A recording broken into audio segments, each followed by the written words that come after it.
Bon, voilà les amis, je voudrais évoquer avec vous donc, comme je vous le disais, mon secret pour garder la ligne. Alors, comment je fais pour garder la ligne? C'est simple. Mon secret à moi pour garder la ligne, c'est d'abord, la relation avec Dieu.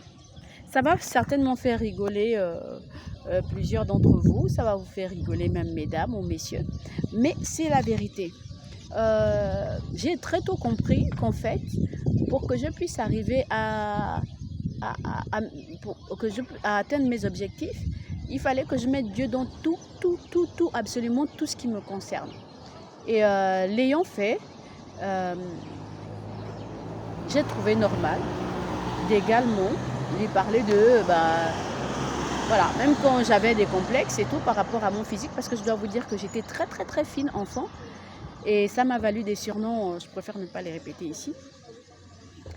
Et donc, à l'adolescence, ça a été autre chose. J'ai pris du poids, mais je ne me sentais pas en...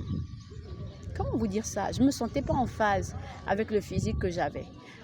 Pour moi, je voulais être fine, mais avec des formes. Et donc, à un moment donné, dans ma relation avec le Seigneur, je suis tout simplement arrivée à lui dire, écoute, j'ai besoin que tu m'aides à me transformer. Je ne veux pas faire du sport n'importe comment. Je veux que tu me dises où est-ce que je dois faire, ce que je dois faire, à quel niveau je dois faire du sport pour pouvoir me sentir bien. Et c'est ce que j'ai fait. Excusez-moi, il y a un trop mignon bébé qui passe là-bas, donc du coup, je regarde chaque fois. Donc je vous disais, et j'ai commencé à faire des exercices. Il y a des exercices qu'il m'a montré. Et aujourd'hui, je ne fais pas du sport pour faire du sport. Je fais du sport pour raffermir certaines parties de mon corps. Vous voyez ce que je veux dire? La poitrine, le ventre, le bassin, si je peux l'appeler comme ça. Vous comprenez ce que je veux dire? Le popotin, par exemple, pour être un peu plus clair. Donc, j'ai certaines parties spécifiques, les jambes, certaines parties spécifiques que je travaille. Et ça fait en sorte que ça me donne une silhouette sans prétention qui reste acceptable, si je peux dire ça comme ça. Et je remercie Dieu pour ça. Vu mon âge, vu le nombre d'enfants que j'ai, je crois qu'en fait, en général, quand je dis que j'ai des enfants, personne ne me croit en fait. Et si je dis le nombre, c'est encore pire. Bref. Mais c'est pour dire que, voilà, c'est parti de ça. Ça part pas... ce qu'il faut comprendre, c'est qu'il faut mettre Dieu dans tout ce qu'on fait. Et quand on met Dieu dans tout ce qu'on fait, on a des résultats dans tout ce qu'on fait. Absolument. Sauf quand il décide de vous faire passer par une épreuve. Et là, vous savez que c'est une épreuve. Vous restez... vous vous accrochez. Vous voyez?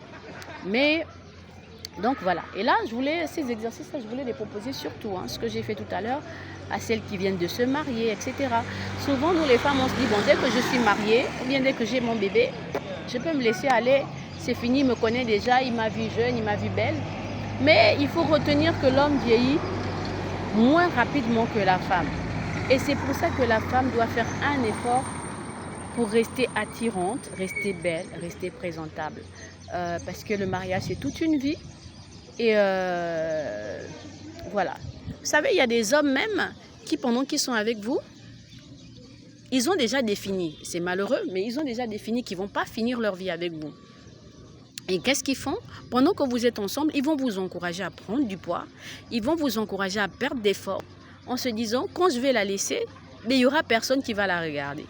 Je ne sais pas, c'est des esprits tordus, des esprits qui ont besoin d'être, peut-être pas tordus, je vais changer de terme, je vais dire, c'est des esprits qui ont besoin d'être soignés, mais ça existe. C'est pour ça que vous, en tant que femme, gardez toujours en mémoire que vous devez j'allais dire vous travailler, je ne sais pas si ça se dit, ça paraît un peu bizarre, mais vous devez travailler sur vous. Vous devez vous maintenir fraîche et belle. Et je peux vous promettre que quand vous faites ça, si, je n'encourage pas, mais il y a des gens qui se sont mariés en dehors de la foi. Si vous vous êtes mariés en dehors de la foi, ce n'est pas grave. Vous pourrez toujours vous retrouver la foi ensemble. Voilà, ça, chacun a son parcours.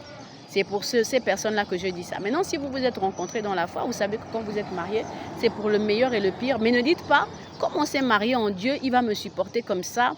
On est esprit. Donc, ce qui est important, c'est qu'il va s'intéresser à mon esprit. Oui, il va s'intéresser à ton esprit, mais fais aussi en sorte qu'ils se sentent bien à l'aise. D'accord? Et aussi, monsieur, ces exercices-là peuvent aussi aller aux hommes. Pas la peine de trimballer aussi un ventre qui fait des kilomètres en se disant, bon, de toute façon, on est déjà mariés, voilà, c'est l'esprit qui compte. Comme j'ai vu beaucoup de chrétiens, ça c'est une plaie chez les chrétiens. Les chrétiens restent convaincus que, voilà, comme on est esprit, le corps, il peut ressembler à n'importe quoi. Et c'est là que j'aime beaucoup Nadège, le couple Atoms, Nadège et le pasteur Atoms, pasteur Nadège et pasteur Atoms. C'est là que je les aime beaucoup parce que c'est un couple qui me montre véritablement ce que ça signifie dépendre du Seigneur et vivre avec le Seigneur. Pourquoi?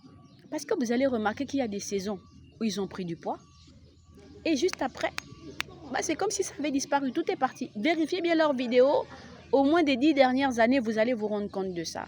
Qu'il y a eu des périodes, vous les avez vus, ils étaient en bon point. Et puis il y a des périodes où, ligne, slim, tranquille, parfait.